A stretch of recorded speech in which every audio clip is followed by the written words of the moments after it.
Hey, what's up, everyone? Just want to give a very special shout out to the few of y'all who made purchases from the Pocket Shop, like Poj Nom. Some of y'all may or may not know, but she's also a YouTuber. Like me, she narrates stories, but hers are in Hmong. To be honest, I think some stories sound better in our native language because they just hit differently, especially emotionally. She's got some good content. So, if you haven't checked out her channel, please do so. The link is in the description. I also got the link in the description if anyone else would like to get some merchandise. Other than that, make sure you like, comment, subscribe, and share my content with anyone you think would enjoy it. Thanks, everyone. Midnight check-in. You have arrived, the computerized voice on Chang's phone said. He pulled into a parking lot with a huge circular signpost of an illuminated orange caricature of the sun. Inside it were the words Sunshine Motel in big, bold white letters. Though it was late at night, there were only a handful of cars in the lot, which was less than he expected. He found a parking space close to the entrance. Chang parked the car and turned off the engine. Beside him in the semi-flattened passenger seat was his coworker, Sai. The man was still snoring. In his short tenure with the company, Chang impressed his managers so much so they volunteered him to represent the company at the annual conference. It was an opportunity bestowed only to those whose work was recognized by the company. They had him go with Sai to show him the ropes. Sai was a veteran and had attended the conference numerous times. Chang thought his companion was very knowledgeable about their line of work, but felt the man needed to be supervised at times. He seemed content doing the bare minimum. Hey, wake up, we're here, Chang yawned with his arms outstretched. Sai barely stirred. Chang stepped out, shutting the door behind him. He grabbed his bag from the trunk, then made his way around to the passenger side door and knocked on it, making sure it was loud enough to wake the snoring man.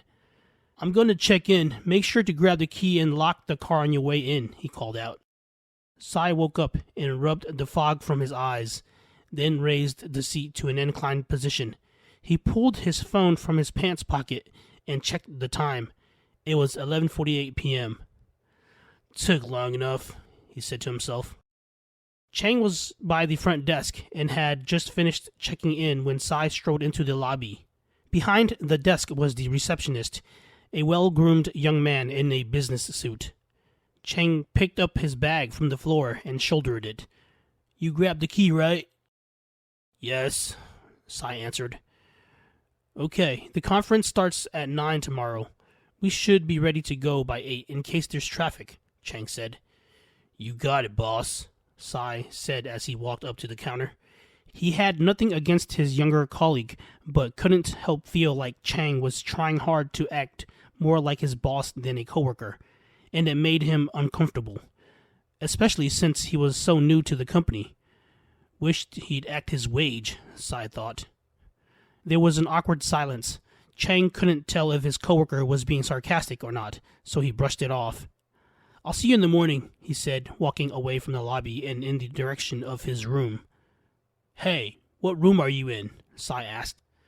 Chang turned to answer him. I'm at 11. Call if you need anything.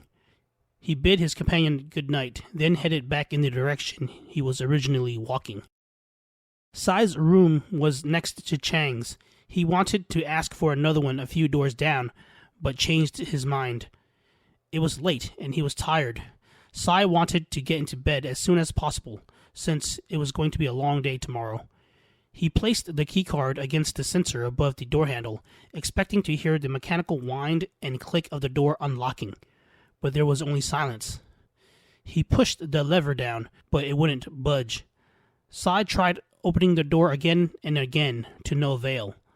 There wasn't even a beep or any lights that blinked. There was noise coming from the other side of the door, which he thought were from the other rooms until he pressed his ear against it. There were voices of children laughing and horsing around. There was even a baby crying. Maybe the receptionist made a mistake, Sai thought, and hurried back to the lobby. He obtained another keycard from the receptionist, who said the room was vacant despite what he told him. Sai came back and tried opening the door again, but was met with the same results, and he could still hear the kids running around from the other side. He was sure there must be some sort of mistake. Irritated at that point, Sai ran back to the front desk and demanded another room. The two companions met in the dining room for breakfast before heading out the next morning. Chang forked a grape into his mouth from the assortment of fruits on his plate, while Sai worked on a mouthful of cereal. A stream of milk drizzled from his lips, and he wiped it with a napkin. "How'd you sleep?" Chang asked. "Hope it was better than mine." "Yeah, you look like crap," Sai laughed. "It was okay. Why, what happened?" Chang sighed. "There was a family next door with these kids that yelled and screamed all night. There was even a crying baby. The kids were running and jumping around and kept banging on the walls and stuff. Not sure if their parents were even around. Anyway, I ended up calling the front desk, and they said no one was in that room. I thought it was a bit weird when he told me that. The commotion eventually stopped after who knows how long, and I drifted off to sleep." Upon hearing Chang's story, the hair on Sai's neck rose and goosebumps formed on his skin. "Was it room 13? Sai asked. "It was. How'd you know?" "Because that was my original room, and the receptionist told me the same thing. The keycard never worked, so I had to switch rooms," Sai responded. Both men agreed the room might have been haunted. Chang had the motel change his room for the rest of his stay after that. That's it for this episode. Remember to like, comment, share, and subscribe. The link is in the description if you'd like to make any purchases from the Pocket Shop. Thanks for listening.